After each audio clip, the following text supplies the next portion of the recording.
New York হারবারে দাঁড়িয়ে থাকা এই বিশাল মূর্তিটি পৃথিবীর সবচেয়ে পরিচিত চিহ্নগুলোর একটি। কিন্তু আপনি কি জানেন, এটি যখন প্রথম আমেরিকায় এসেছিল তখন এটি সবুজ ছিল না। এটি ছিল উজ্জ্বল বাদামি রঙের, ঠিক একটি নতুন পয়সার মতো। আজ আমরা জানব স্ট্যাচু অফ লিবার্টির এমন কিছু অজানা গল্প যা হয়তো আপনি আগে কখনো শোনেননি। 1886 সালে ফ্রান্স সরকার আমেরিকাকে এই মূর্তিটি উপহার হিসেবে দেয়। এর মূল উদ্দেশ্য ছিল আমেরিকার স্বাধীনতার 100 বছর উদযাপন করা এবং দুই দেশের বন্ধুত্বকে চিরস্থায়ী করা। ভাস্কর ফ্রেডরিক বার্থোলডি এটি ডিজাইন করেন।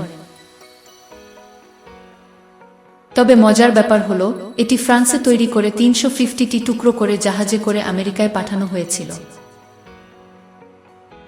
214টি বিশাল বাক্সে করে এই পাজলটি নিউ ইয়র্কে এসে পৌঁছায়।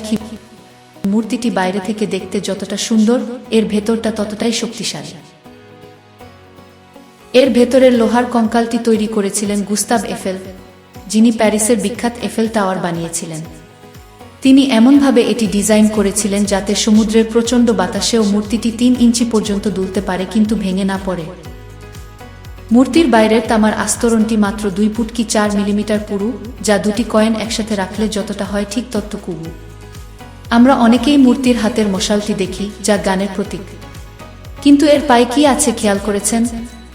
স্ট্যাচু অফ লিবার্টির পায়ের কাছে পড়ে আছে একটি ভাঙা শিকল, যা দাসপ্রথা এবং একনায়কতন্ত্র থেকে মুক্তির প্রতীক। তার হাতের ট্যাবলেটে লেখা আছে 4 জুলাই 1776, আমেরিকার স্বাধীনতার দিন। আর তার মুকুটের 7টি কাটা নির্দেশ করে পৃথিবীর 7টি মহাদেশ ও 7টি মহাসাগরকে। অর্থাৎ স্বাধীনতার আলো যেন পুরো পৃথিবীতে ছড়িয়ে পড়ে। সময়ের সাথে সাথে নোনা বাতাসের কারণে তামা অক্সিডাইজড হয়ে মূর্তিটি আজ এই সবুজ রং ধারণ করেছে। এটি শুধু একটি স্থাপত্য নয়, এটি লাখ লাখ মানুষের কাছে আশা এবং স্বাধীনতার প্রতীক।